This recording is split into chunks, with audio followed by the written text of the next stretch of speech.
I'm Tom, and in this video I'm going to be preparing, assembling, and customizing my Fellblade Super Heavy Tank. I already have a video out where I go through all of the Baneblade and Fellblade chassis Super Heavy Tanks used during the Great Crusade and Horus Heresy by the Space Marine Legions. That's sort of a lower video while I paint this particular tank in the background, which is sort of a part 2, I guess, but out before this. So check that out, it's a different style if you're into that. I got it a little over a year ago before Forge World did the remold to fit the new Sponson types. I got it as a birthday present for myself with help from my friends and some gift cards.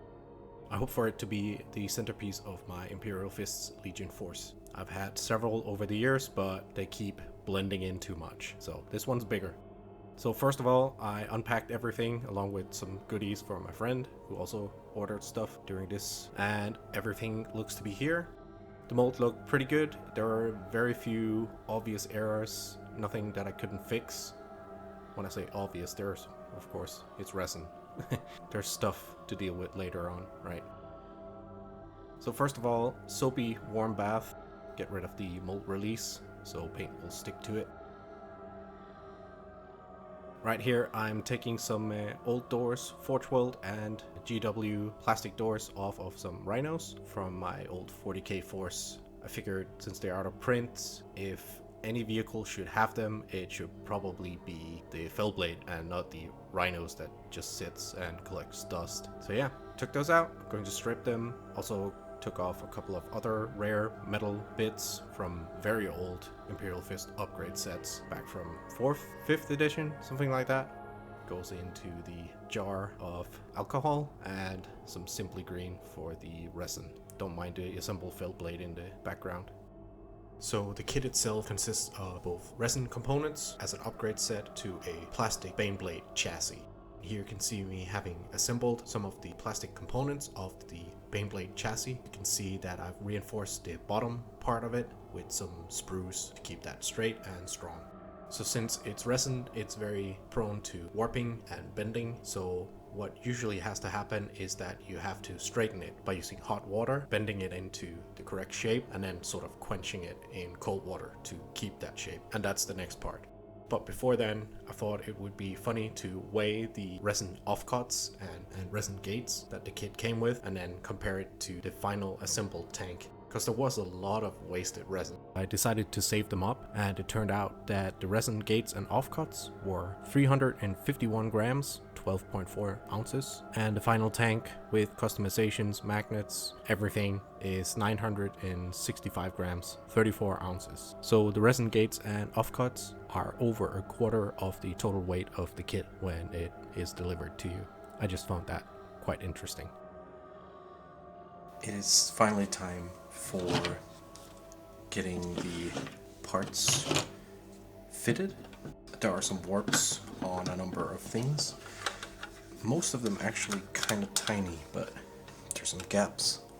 So I need to do some bending of some things. But overall, I don't think it's too bad. I have some boiled water from a kettle. I have some cold water in another jug. And I can mix that for a hot temperature bath over here.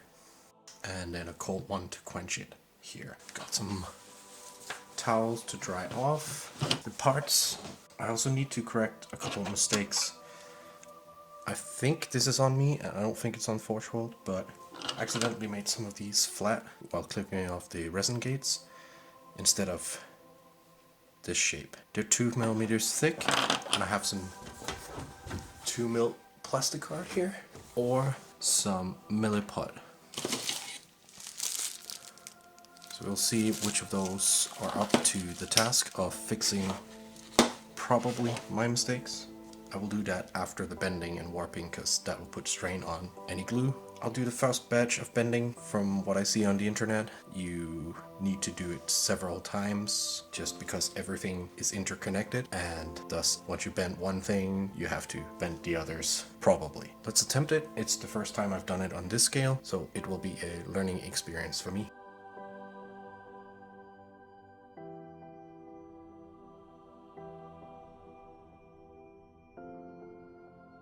So I've bent some of the larger parts, I'm under no illusion that I won't have to come back and do some of the minor things, or even potentially some of the major things again. The bending went way quicker and way easier than I thought it would. Even the big chunks, it felt like I didn't make any progress on the back part of this, which was bowing up a little bit, but it's now pretty much in line with everything else, which is surprising and awesome. The tracks were exceptionally easy to get the bow out of them.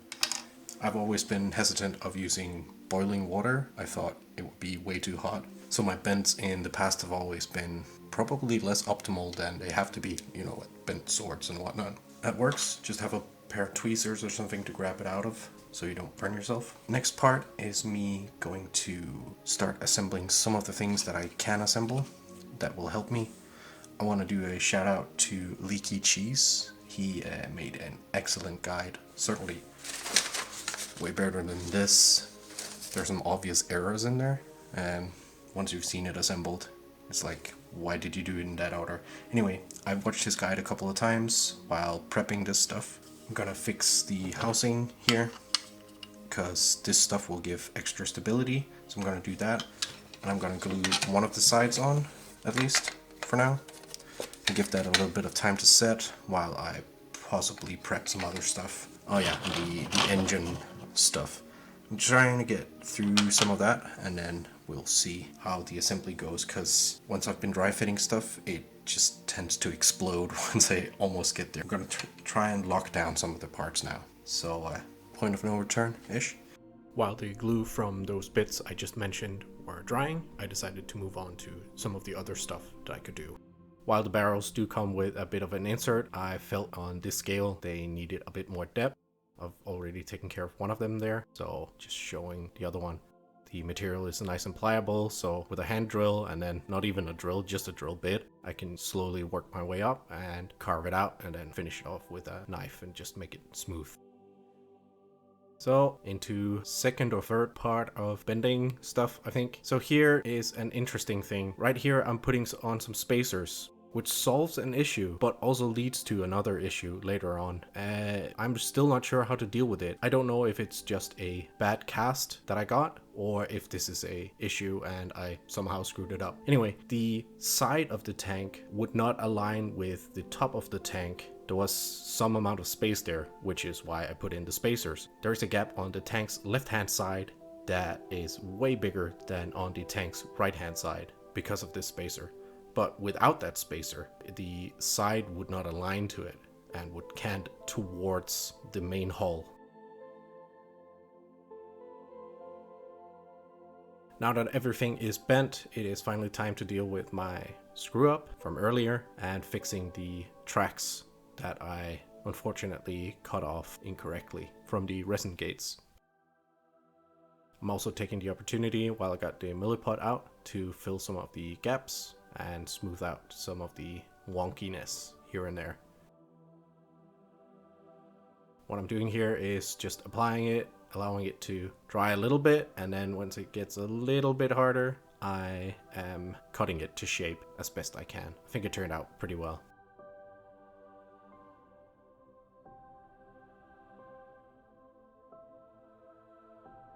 So here we are with a bit of an explanation for the issue that occurred earlier because of that spacer. As you can see, there's more distance on the tank's left-hand side than on the right-hand side for the tracks to go, but I had to do that to get the side aligned. And then when you put the tracks on, you can see here even the tracks are molded with the guide offset. So on the one side it's in the middle, and on the other side it's off to one of the sides. And I had to trim that back to try and mask the issue of unalignment, because it was very tight. As you can see here, it's almost scraping up against the hull, and on the other side there was way more of a gap, so I had to try and give a little bit of wiggle room so I could hide it a bit better. If I ever do another Fellblade chassis, I will definitely pay way more attention to this, but I'm not sure how to solve it. Maybe it's just a bad cast. Maybe I needed to do something different during bending, but I did try to take my time and really study up before I did it. In the end, I don't think it's noticeable by anyone but me, or now all of you, since you know it. There was actually a couple of days in between me doing all of this and then finally putting them on. It was a bit of a head scratcher. I wasn't quite happy with it, but in the end, it felt good to just glue stuff on and move on.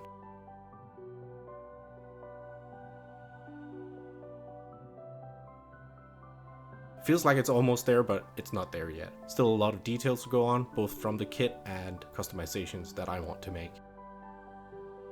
So here I am rummaging through my collection, both old Imperial Guard stuff, old Space Marine vehicle stuff, random bits and bobs here and there. I'll do a tour of the tank in a little bit. Again, I don't know if the casting was off or not, but the old Forge World doors are just a little bit out of scale with what comes for this. It seems like it might just be a casting issue. So I had to very slightly modify the old doors to get them to fit in there.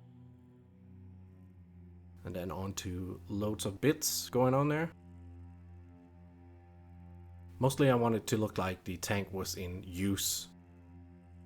I also put some handrails on the steps of climbing up on the tank. I imagine some weather conditions you might need a bit more purchase. Here we are putting on some smoke launchers in a convenient place for modern tanks anyway. Follows the turret around. Here's me putting on some stowage. These are actually from, I think, 3rd edition Lehman Russ tanks and chimeras that I have in my collection. Some metal bits from there, fuel stuff, some iconography from various things, Black Templars, old plastic upgrade set, drop pod icons. I put a hunter killer missile on there as well. That's the one thing that's not by the book. It is supposed to be hull mounted, but I accidentally put it on the turret, which is fine. Just measure it from the hull somewhere and that arc of fire. It just seems more convenient to me to have it on the turret so it points in the right direction. So I wanted the Fellblade to be compatible with all the other sponson options. Not that I think it'll ever get them, but it's nice and convenient to store and put those on there. I can even put on the plastic ones. So here I'm toying with some plastic card, cutting it to shape so that it will fit on the sponson and it will fit on a plastic vehicle. Here I'm doing some proper measurements because in the end, me doing a dodgy plastic card thing or designing it in 3D and printing it to specifications, kind of the same thing. I handmade that in 3D. I'm not really into 3D printed parts on my Warhammer collection. It's a bit of a weird thing.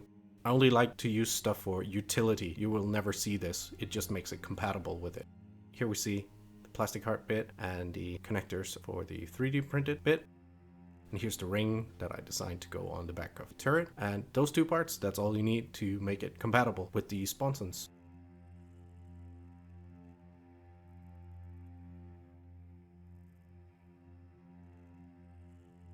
And a quick demonstration of it.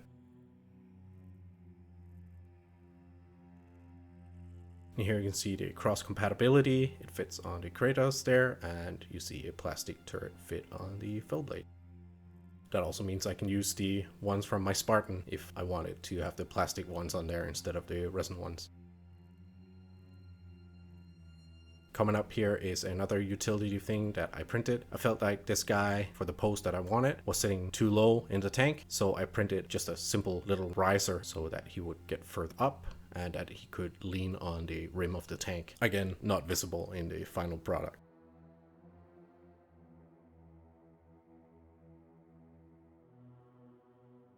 Let us do a bit of a tour of the tank. As you can see here, I also put on the dorsal blade of the Kratos. I don't like it on the Kratos at all, but I do like it on the Fellblade. It doesn't have an option for it. It doesn't need it in the rules because it ignores all that stuff, but I put it on there anyway. It is magnetized, of course, because I don't want it to interfere with gameplay. So here you can see smoke launchers, the searchlight, hunter killer missile. That is technically incorrectly placed, but it is what it is. There's some iconography. There's a bunch of extra tow attachment points. I figured this guy would help dislodge other vehicles or shove them away or even try to recover other super heavies. So it needs loads of connection points both on the turret and on the hull, both front and back. I glued the searchlight on there because I don't think I'll ever not take it in this edition of Heresy. Plus it just looks appropriate. Here you can see some of the climbing handles all the way from the bottom of the tank to the top hatches. Even Space Marines might get slippery. Or not, I mean, it doesn't hurt to have it there. I wanted some bigger antennas on there, but I didn't have any in my collection. Just some general tools, stowage, maybe that's some camo netting or something, and some extra fuel, maybe. Even more tow connection points. I mean, it's all small modifications, but I think it adds a lot of character going from a stock factory one to one that's a bit more practical for what it's supposed to be doing. Maybe it's a little bit more lived in, especially with the handrails and the stowage. And of course, sponsons go on and off as I very clumsily try to demonstrate with one hand and a camera. Yeah, that's pretty much it for the build process of it. A coat of primer does a lot to unify the look of it once you've done all this kit bashing of hybrid kits and metal, resin, and plastic on there. So it helps a lot. Also, it is shown here with a Kratos, an Evangelius, and a Decurion, as those things are the last three things that I need to paint in my collection, and I was planning on bringing all of those three things in a list to an event that I went to. Sadly, I ran out of time and took out the Kratos. Also, the list didn't make sense. It was way too many points invested in heavy armor and very little infantry. But I got the other guys done, and it was a very, very good event. Not sure if I'll do a video on the Kratos. I do have a lot of footage on that, but I don't know. Hey guys, this will be a little bit of an impromptu segment. So, I was getting ready to do some beauty shots of the Fellblade, and for the army that I am bringing this weekend, tomorrow actually. It will be long past when I finally get time to edit this. By the way, thank you for sticking with me, even though I upload rarely. I keep saying this every time. Got lots of stuff shot. It's the editing. That's the thing that's killing me. It just takes forever. Anyway, what I'm going to do right now is I keep losing these little attachments that I made. They work perfectly until they get a bit of torque or torsion, and then they can snap off, and I didn't want that. Could have told myself this was gonna happen. So I made a version 2 of it. Don't know if it's possible to see. I don't know about the focus. I didn't want autofocus. So yeah, I made a little tab, and I'm gonna drill some holes, and hopefully this should make them way more secure and less fragile during the tournament. So, gonna snap this guy off. Sorry. There we go. I'm gonna go ahead and drill a couple of holes, fit these in, and then glue them, and obviously fix the ring that fell off of this. I'm just gonna sand them smooth and have a nice fit this time. That should do it. Or I'm gonna get out some epoxy. But anyway, gonna go drill this real quick. Hope I don't mess up the paint job too much.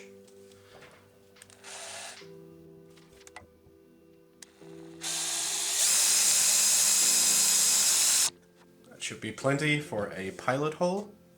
Gonna do the same thing on the other side.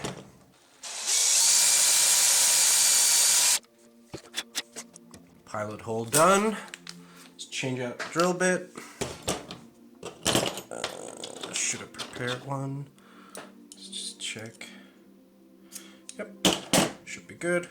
Still will need to file these because, of course, in my rush to get this done, I just made them square instead of round. It took 3 minutes to print at a decent quality, so I don't know why I didn't just do it properly. It would have been faster. Anyway.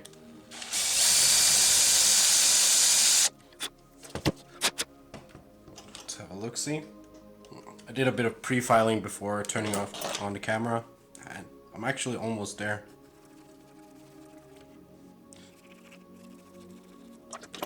It's a little bit fiddly, but let's see if I can get it there. Almost there. Anyway, you don't need to watch all of this. I'm just gonna make sure it fits, glue the bit on the sponson, fit everything again. I'll be back with some beauty shots, and hopefully I'll get this edited soon and maybe do a little bit of content from the event. Alright, see you in a bit, guys. Thank you for sticking with me. Here we are at the event. It'll be brief, I promise. It was a 2-day event. I went with one of my best friends. Finally got him out of the cave, rolling some dice. Real happy about that. His was the Word Bearer's army at the beginning of this. And I have a feeling you'll be seeing it more, as we've agreed to do some battle reports at some point in time. The event itself was a narrative event with global effects and specific battlefields that had specific missions, and we also each had secret missions that we had to do to earn victory points for our sides, loyalists or traitor. Loads of gorgeous armies, loads of different armies. I had the pleasure of playing against 5 different opponents, all of them great, and all of the games were very tight. Unfortunately, the Fellblade blew up in 5 out of 5 games.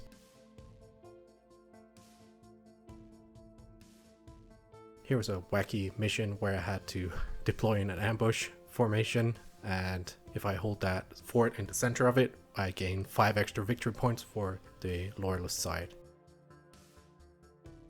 Here he is, immobilized Spartan on turn 1. Here my vehicles are about to get beat up by Night Lord's chainswords. And Iron Warrior's D-Day on the table to the left of me.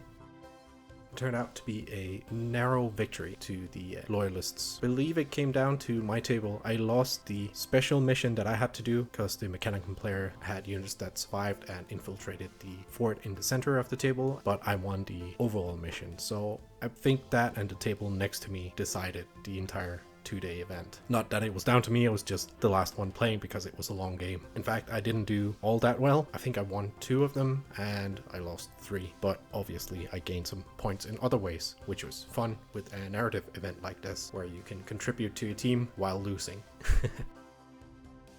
So in the end, I'm choosing not to do a whole lot from the event in this video. It's already kind of long and also very not in depth. I quickly skip over a lot of the assembly process and the details, and it still feels like a long video. Certainly a lot of video to edit. It was over an hour and a half of footage, and a lot of that was even time-lapsed. But then again, if you need a guide on it, I would again recommend the one from Leaky Cheese, and this is more of just my adventure with building mine, customizing mine, and yeah, my journey with it. Like I said, if you want to see a mostly time-lapsed version of this guy getting painted, then it is on my channel as probably the video released just before this one. Anyway, that was a lot of rambling. I hope to see you in another video, and if you made it this far, thank you so much for watching. Cheers.